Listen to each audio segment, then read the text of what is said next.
again, everybody, and welcome to another edition of Brown's Latest. I'm Dave Grendzynski. You can call me Grizzer. And this is where we get you caught up on some of the latest news and tidbits tied to our favorite team. Maybe not the winningest, but our favorite team in the NFL. That is, of course, the Cleveland Browns. Thank you to everyone who has liked our previous episodes, everyone who has subscribed to the channel, everyone who has scanned the barcode and become members of the Browns' Latest Dog Pound, and everyone who gets their comments in the viewer comment section. Now, after the disaster on Sunday, I sat there and watched the press conferences yesterday, and there was only one phrase that kept coming to mind as the players and coaches talked. Say what? We got through Get It Off Your Chest Monday, but now it's time for Let's Take a Minute Tuesday. Let's take a minute and talk about what really needs to happen with this team. Today, I also ask Browns fans in the land, why do we make it so hard? And then down in the viewer comments, the one thing that's helping one Browns fan keep the faith. We'll find out what it is. I think you're going to like it. But first things first, let's talk about this. Say what? Cleveland has now lost 8 straight. You know, we haven't won a game since November of 2024. Say what? Harold Fannin says the Browns just have one little thing to fix after watching the tape to get this offense clicking. Say what? One little thing? And then when he was pressed on it, he doubled down. It was like, oh yeah, we saw it on the tape. What? Here's the one thing. It's Stefanski and the quarterback. I guess that makes it 2 things. Stefanski said, we didn't play well enough on offense. It's never going to be on one person. Say what? What kind of plays are we calling, Kevin? Let's start there. Oy vey. Oh, well, maybe start with a 40-year-old quarterback. Let's start there, too. Stefanski, on the backup cornerbacks who struggled, said this. We trust our guys to play our scheme. Say what? You know what you should be saying? Yeah, these guys got one more chance or they're gone. How about that? There's like no accountability on this team. Just mess up and we'll just keep sending you, like Schmidt, we trust you. Just keep going out there. Don't worry. It's okay. You know, the Browns have lost the turnover battle in 9 straight games dating back to week 12 of the 2024 season. Now, do the math. I just told you we've lost 8 straight and we've lost a turnover battle in 9 straight. So, think it matters? I think it does. You know, we haven't forced a turnover since week 16 last year. So, we got that going for us, too. That was big talk coming in. I mean, it's really hard to say anything negative about the defense. It really is. So if you're going to say anything, I guess that's it. We haven't forced a turnover yet. The Buffalo Bills have won the turnover battle in 24 straight games. It's the longest streak in NFL history. Say what? 24 straight games. That's why they win so many games, folks. You win in the turnover battle, you're going to win some games. Got some pictures for you. PFF, Pro Football Focus. Now remember, 70 is like average.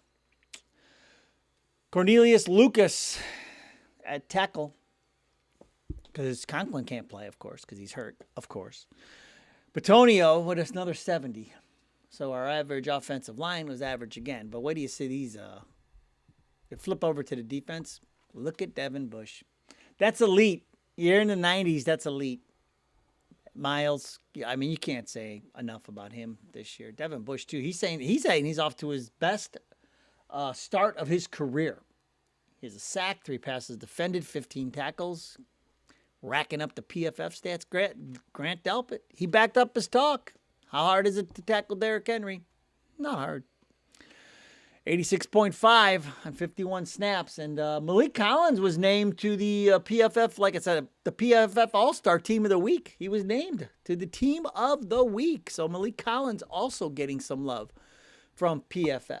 And now, it is Take a Minute Tuesday, where okay, Monday, okay, right after the game, and and into Monday, into yesterday, and like everybody's all fired up, and everybody's got their opinions, and everybody's just foaming at the mouth, and everybody, the emotions are taking over, and then you sleep on it, and you wake up, and you're like, okay, let's take a minute here and think about this situation. What do we really need to improve this team?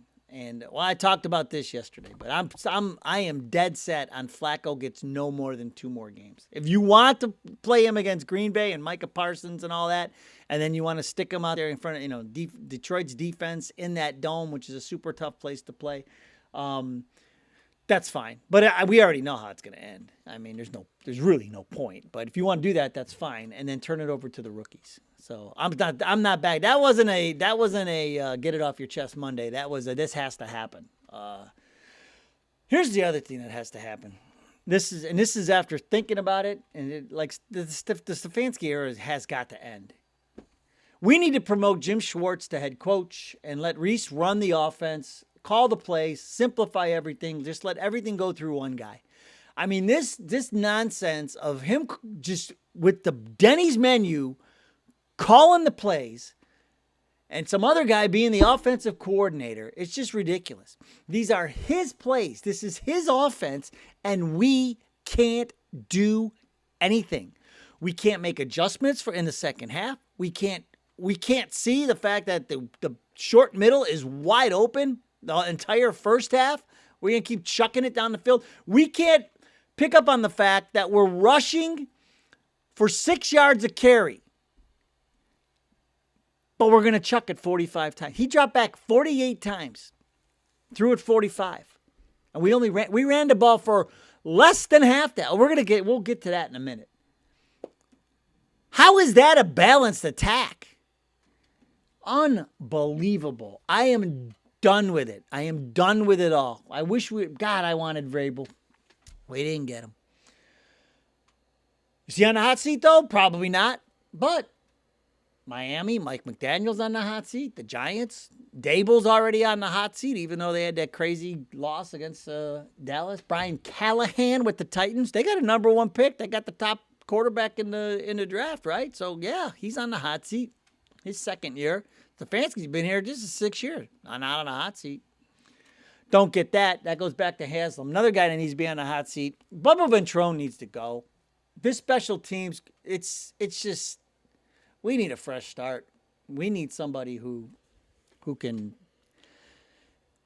get something out of all the phases of the special teams. Because right now, other than the android who's punting the ball, it's an adventure. Every single aspect of special teams is an adventure. And that goes back to the coach. Same thing with the offense and Stefanski. It goes back to him.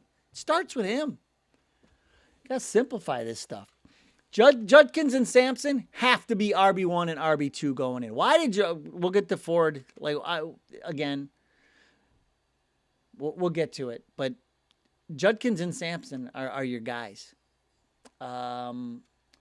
Why aren't we getting the ball in the playmakers' hands like Isaiah Bond? Figure out ways. We had him run one jet sweep. He only picked up 9 yards. I guess that's not good enough. And then we just don't give him the ball anymore. Can we get the ball in our playmakers' hands? You watch other teams, you know what they do? They get the ball in the playmakers' hands. Somehow, some way. If their one team is taking away one thing, you do something else. You hit them with you figure it out. We don't seem to do that. And then here's the other thing. When I took a minute and I thought about it, it's like every team just has that one dog that they just feed on offense when they need to. Like, look at the Giants yesterday. They were just peppering Neighbors. When you got to the end of that game in overtime, you look at Chase. Jamar Chase, like any of those guys. Nico Collins with Houston. Jefferson last night. Like, even though he still gets his yards. They were trying. They had him at the end of the half. They had him towards the end of the game. But McCarthy stinks. I tried to tell you that. He's terrible. I don't know why they would. I don't know what they were thinking with that. I mean, the guy cheated. They needed to cheat to win a national championship. Did they think, this guy won a national championship? He could probably win a Super Bowl. Well, get the Harbaugh in there and cheat, and then you will. But why don't we just have a dog? You know we do. We have these two running backs who could be our dogs, and we could be running them 20 times a piece. We should be running the ball 45 times a game, not throwing it. I would give them each 20 carries a game, and then throw them the ball like 5 times too, each of them. Make them our dogs. Make them both workhorses, especially when you're running for six yards a carry. Why not? Which brings us to this. Why do we make it so hard? Judkins, 20 snaps yesterday, leads the team in carries and rushing, but we didn't run the ball. Listen to this. He had 10 carries. And Stefanski said that every time they asked him, how's he doing? How's he doing? All right? You doing all right? He kept saying, I'm good. Load me up. I'm good. So what do? We gave him 10 carries. And we gave Ford 6 and Sampson 4. After Sampson did so well against Cincinnati last week, the logical thing to do is to just not give him anything. That makes. Why do we make it so hard? Why does it have to be this difficult? It doesn't have to be this difficult. You got Judkins back, make him RB1. It is Sampson 2, and go with it, or flip him because it's Judkins' first game. If you're so concerned, but by the time he's 2-3 games in, that should be 20 carries each minimum, both of them. Listen to this. We had 22 rushing attempts as a team. Listen to this. Jonathan Taylor, Bijan Robinson, Alvin Kamara, Josh Jacobs, Saquon Barkley, and James Cook either beat, tied, or just missed that number by themselves. They had 20 or 21 or more carries themselves than the Browns. We had 22 rushing attempts as a team. Those guys beat them. Those are dogs. Those are dogs. By themselves. And then we got the third string guy who took a pay cut to stay here, leading the backfield because of all the third down work. What happened to throwing the ball to Sampson? We needed speed on that field yesterday. Why do we make it so hard?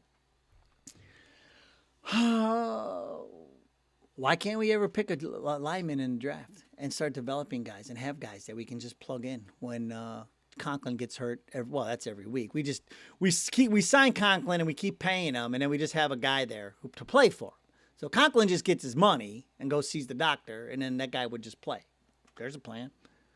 Why do we make it so hard? Why can't we get some linemen? And then why can't Ward stay on the field? Wow, my God.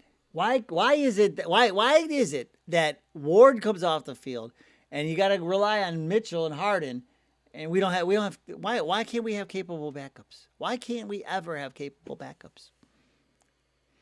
Thought we were so deep. What we heard going in. Why do we make it so hard? I don't know, but that's what we do. We make it so hard. Even with the draft, we make it so hard. Got to be cute all the time. One thing that's always easy, though, the viewer comments. Badge of honor we will start with. Who says, who are we going to blame this week? This week it's the offensive line. Last week it was the receivers. I like how the Browns deflect blame from Flacco and then immediately say we lose as a team. Now, last week it was the kicker. Partially the receivers, but mostly the kicker, because they still got in position to win that game twice, and the kicker blew it. But it's something every week. You're right, Badge of Honor. It is something else every single week. The one thing it hasn't been this year in these first 2 games is the defense. And it is starting to remind me, it's like the Cleveland Guardians, because we have all this pitching and we can't hit. And so I think we're still like last in the majors in batting average or whatever. Look at all the offensive stats. And when you get them, just go like this. And that's where you'll find the Guardians. But we're still somehow 2 games out of the wild card and 6 games out of, and we got 6 more with Detroit. We're still in it. They figure out a way. The Browns, though, can't. Difference? Stephen Vogt, great manager. I'm off the Stefanski train. I'm done. I'm back to where I was before I was doing this podcast. It's gotta go. It's gotta change. We gotta do something about this. Tim Green, I really have to question Stefanski's play calling. To not challenge the Judy catch was a bad move also, and then throwing an interception on the next play with deep passing plays, not the answer. Yeah, I'm with you. The play calling I thought was fine against Cincinnati, but we're right back to it. We're right back to throwing the ball 45 times. Like, I don't understand what we're doing. I just don't get it. It's not. There's no consistency. I don't know what. I keep going back to it. If I am getting 6 yards of carry, I'm going to keep running the ball until they figure out a way to stop it. And then I'll start throwing the ball. But I'm not dropping a 40-year-old guy who runs slower than Bernie Kosar wearing cement shoes. I'm not dropping him back 48 times and having him run around. It's dropping him back 7-step. Why are we doing 7-step drops? 1, 2, 3, get the ball out. These should be 3-step drops, get the ball out. Rigo Thompson. The O-line is getting old. Browns didn't invest in the future. Yep, we just talked about that. But the thing is, the zone, the wide zone blocking on Russian attack seems to be working. 6 yards a clip against the Ravens seems okay to me. Dorian, being a fan and a podcaster who focuses on the Browns is one thing. He's talking about me. Being realistic is another. It's almost a turnoff to constantly make ridiculous claims like they're beating Baltimore. It's stupid. Now, you got to remember, Dorian, I infotain. There is a tainment part of this. It's not entertainment. It's infotain. And I believe, Dorian, we live in believe land. If you are doing a podcast for your team and you don't believe they're going to win, then what's the point? Come on, man. Got to cut me some slack there. Believe land, baby. Remember? I wish I had my Ted Lasso shoes with Believe on the bottom. I'd show them to you. Mr. Matty Zayatu says, Haslams need to move them out of Ohio, change their name, and never bring them back. This crap is unreal. Well, they're going to move to Brook Park. Part of it, who knows? I think that stadium down there by the lakefront is jinxed. I think it's going to be way better when we go to Brook Park. But we're not moving them out of Ohio. They're not going anywhere. This is why it's Take a Minute Tuesday. It is Take a Minute Tuesday, Mr. Matty. And then we'll end on Sean McCarthy, who, this is a little advice for all of us. He says, that was hard to watch, but got my Bernie jersey, and I'm keeping the faith. He's got his Bernie jersey on, and he's keeping the faith. That's all you got to do. Hey, Bernie's going through a rough thing now here. So everybody think about Bernie, but just positive vibes. We are not going to get through this if we don't keep the positive vibes up. And so I'm keeping the faith as much as I can. Here's what I'm doing is I'm looking forward to when we start making some changes. I just don't when is Stefanski going to be on a hot seat? When is it going to happen? Because it's gotta happen. Ventrone, it's gotta happen. We got to start doing something. That's what Haslam needs to be doing, not moving the team. He needs to start making some football decisions or have somebody make some football decisions for him. Okay. All right. Hey, they'll be back at practice tomorrow. We already got to turn the page. Let's go. Green Bay's coming off that big win Thursday night. What's awesome is they get extra couple days to prepare for us. How great is that? We have that to look forward to. Lots of things to look forward to. All right. That's going to do it for today's show. Hey, got to have fun. Football is fun. Just remember that. All right. Go Browns. We'll see you next time.